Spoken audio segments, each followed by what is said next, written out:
Hi, everybody. Mrs. Veech here, and this is Luke. He's going to join us for a story tonight.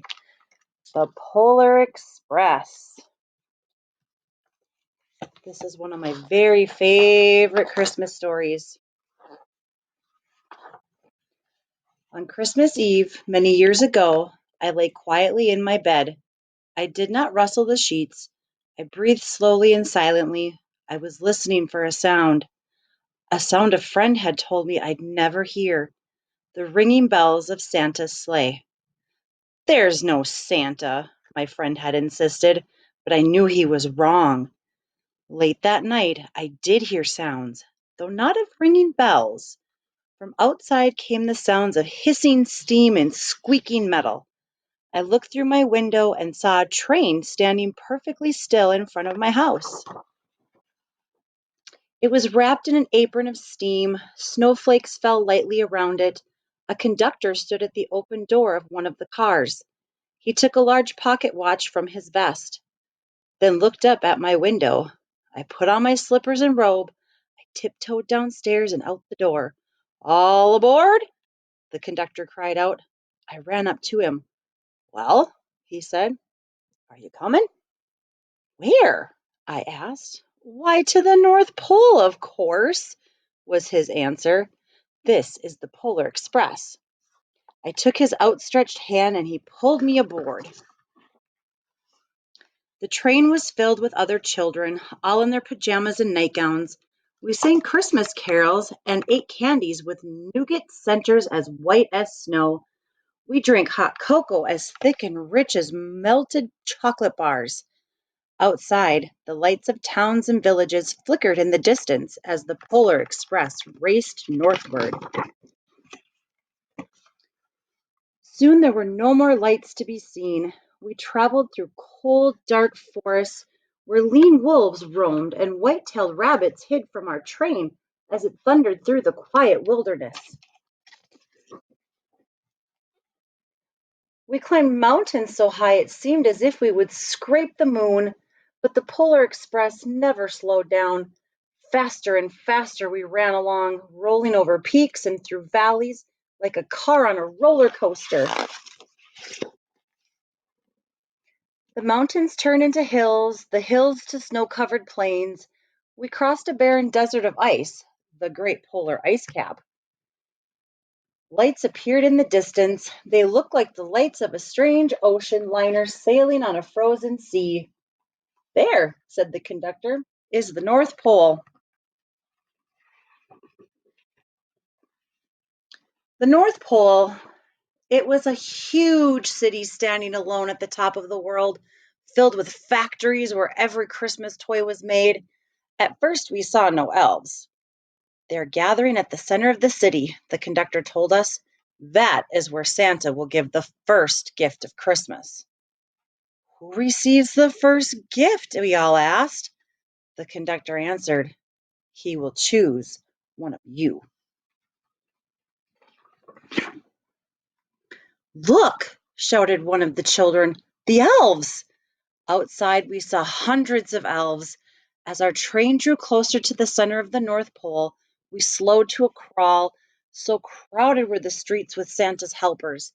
When the Polar Express could go no farther, we stopped and the conductor led us outside.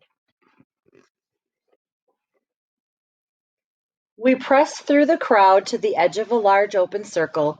In front of us stood Santa's sleigh. The reindeer were excited.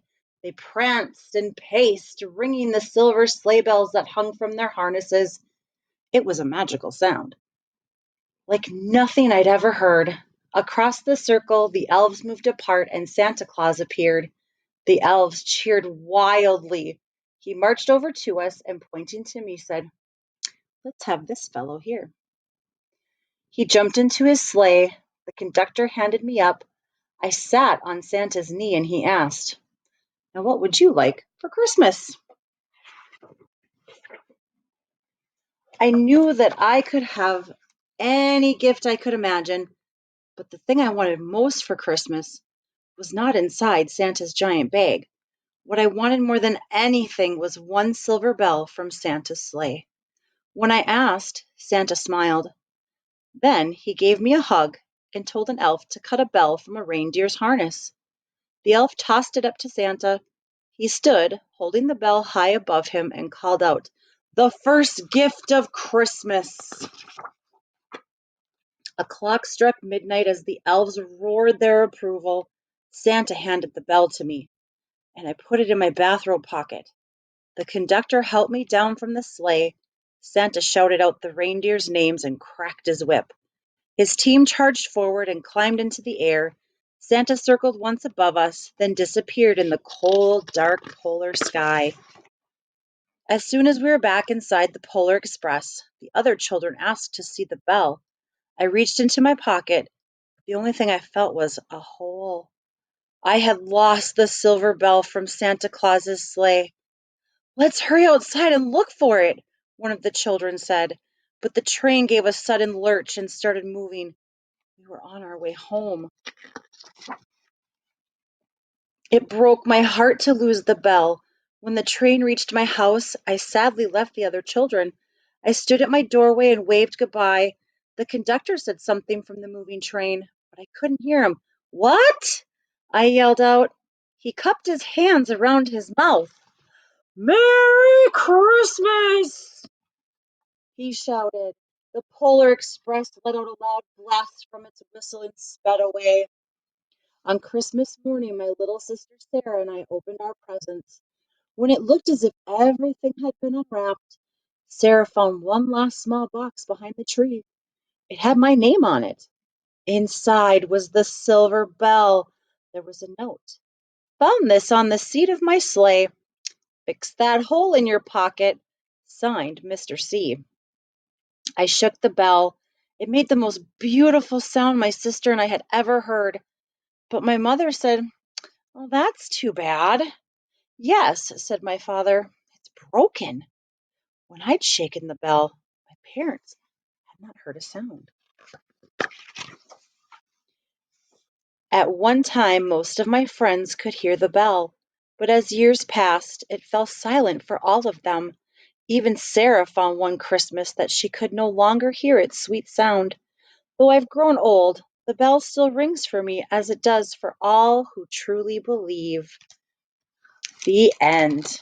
I hope you enjoyed the Polar Express from Mrs. Veech and my little friend, Mr. Luke.